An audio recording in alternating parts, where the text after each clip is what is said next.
bagaimana dengan produk daging harimau menangis?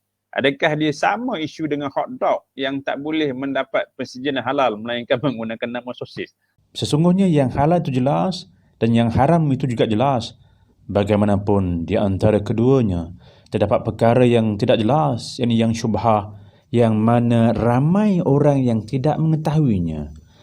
Okey, saya jawab soalan ni dengan terus refer kepada ayat yang kedua, Ustaz. Okey. Okay? Sila. Sebab kita ada 3 ayat ni, takut tak sempat habis. Tak ada buat. Sila.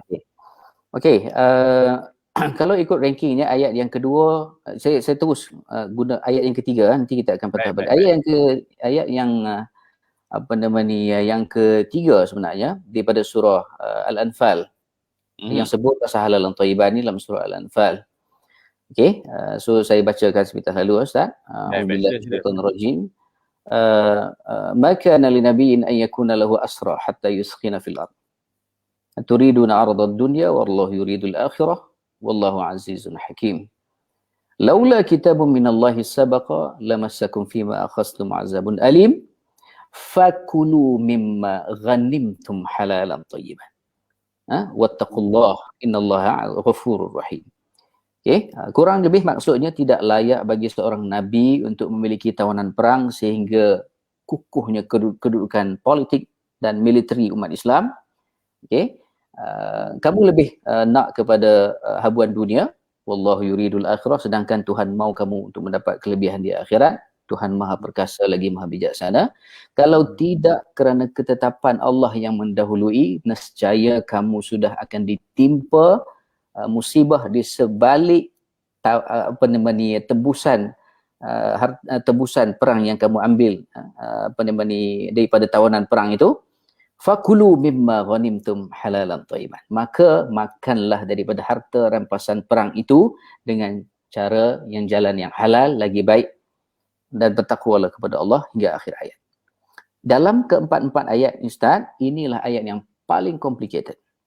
Sebab apa? Sebab dia turun ketika perang. Perang Badar, Ustaz, ini sebab nuzulnya, dia punya background, kita nak faham ideanya. Turun ketika perang Badar, Rasulullah dan umat Islam ada tawanan perang. Rasulullah bincang dengan para sahabat, kita nak buat apa dengan tawanan perang? Umar cakap, kita bunuh je. Biasalah, Sayyidina Umar. Abu Bakar cakap, kita jangan bunuh. Kita ambil ransom, kita ambil tebusan, wang tebusan. Okey. Yang pada waktu itu Allah Taala declare dalam ayat ini, kalau kamu ambil wang tebusan dalam keadaan kamu masih lemah secara politik dan militeri, kamu akan ditimpa serangan yang lebih dahsyat. Okay? Tuhan tak suka keputusan itu diambil pada waktu itu. Tapi Nabi SAW lebih cenderung kepada pandangan Sayyidina Abu Bakar. Sehinggalah Ustaz turunnya ayat ni. Dan ternyata Allah Ta'ala lebih cenderung kepada solusi daripada Umar. Okey? Ini dia punya konteks. Di situlah turunnya halalan thayyiban. So kita tarik nafas sikit panjang-panjang Ustaz sebab dia agak complicated. Okey. Konteks halalan thayyiban dalam ayat ini ialah Ustaz, Allah Ta'ala turunkan halalan thayyiban dalam konteks nak menekankan fungsi hukum hakam berkaitan dengan politik Islam yang ada implikasi kepada sosial umat Islam, yang ada implikasi kepada ekonomi umat Islam. Sebab dia ada elemen buat keputusan sikit, dia ada elemen management sikit, dia ada elemen membuat timbang tara, fiqhul kita sebut at-tawazun, dan juga fiqh aulawiyat di situ. Okay? Jadi dia agak complicated. Tapi saya nak highlight di sini, halalan thayyiban diturunkan dalam konteks itu. Okey, untuk memelihara dan menekankan aspek hukum hakam Islam berkaitan dengan yang ada implikasi kepada politik, yang ada implikasi kepada masa depan umat Islam, sosial umat Islam, dan juga ekonomi, masa depan ekonomi umat Islam. So itu kalau kita boleh simpulkan konteksnya.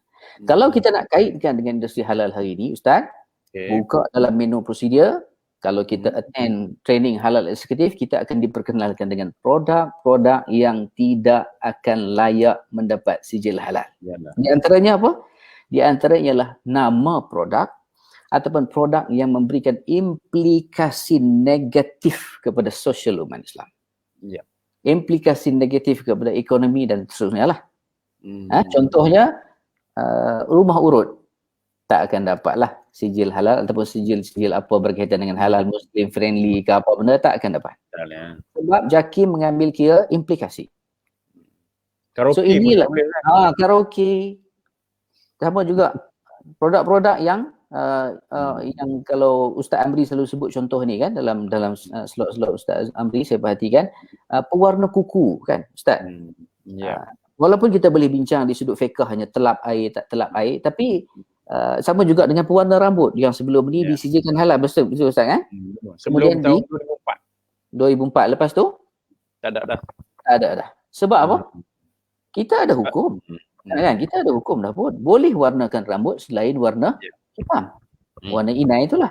Tetapi JAKIM fikir panjang.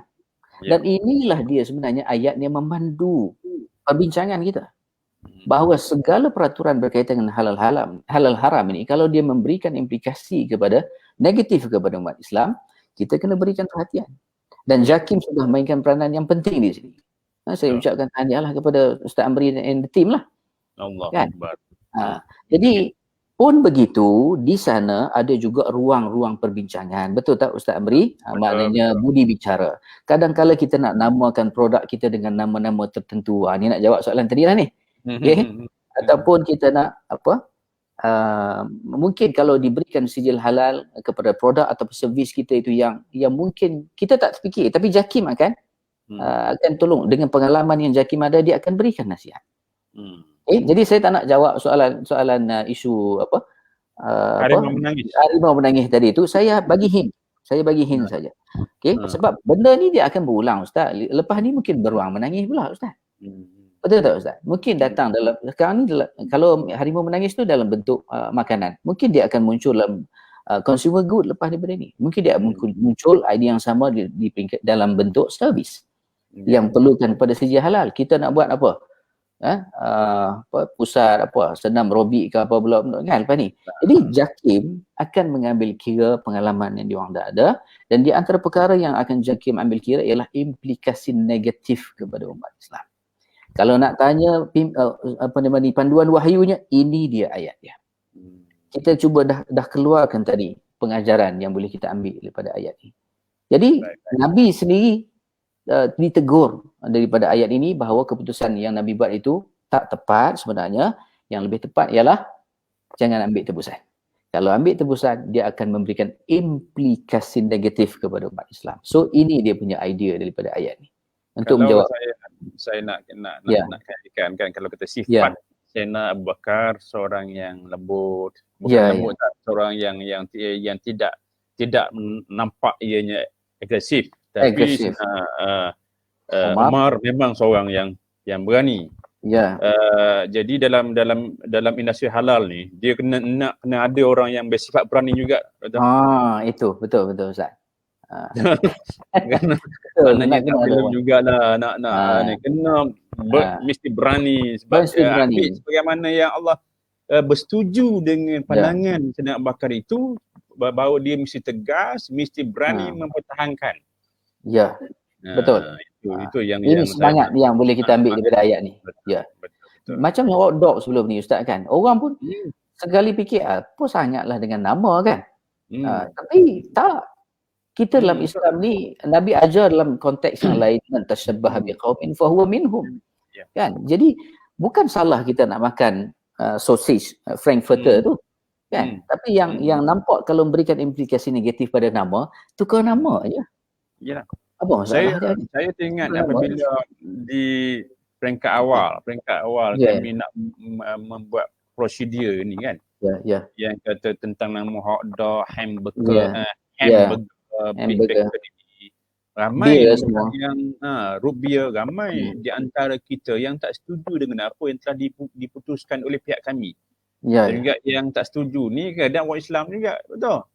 Itulah jadi dia. Kita kata bahawa kita memikirkan kesan, sebab ada yang akhirnya dia tak rasa benda itu sebagai benda yang najis, benda yang haram.